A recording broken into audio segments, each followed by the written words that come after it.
Kinumpirma po ng BIR na nagbayad na si Sarangani Congressman Manny Pacquiao noong Disyembre na bahagi ng kanyang kulang sa buwis. Ayon kay BIR Commissioner Kim Inares, nagbigay ng 32 milyong piso si Pacman bilang kabayaran sa kanyang value-added tax deficiency.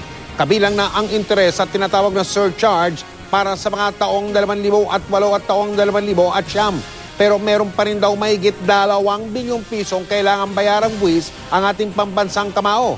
Pagtitiyak naman ni Pacquiao, inaayos na ng kanyang abogado ang tungkol sa isyong ito.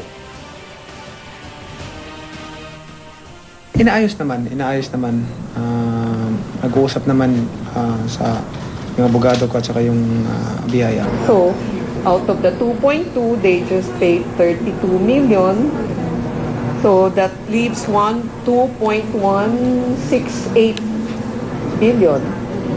So, that is still pending in the CTA. Our position, it's final. It's just that they sued us, so it's pending in the CTA.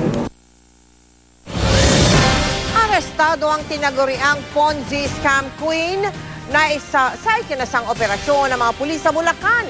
Ayon sa mga biktima, milyong-milyong piso ang kabuang investment na nakulimbat ni LV Lu. Etong modus niya.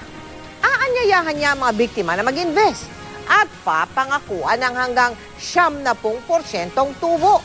Ibinibida pa raw ng suspect na may kasuso siyang hapon. Pero makalipas ang 2 hanggang 3 investment, napagalaman ng mga biktima na tumalbog ang mga cheque ni Lu. Doon na nagsumbo ang mga biktima sa mga otoridad. Na-turn over na sa Mandaluyong City Jail si Lu habang tinutugis pa ang iba niyang kasamahan.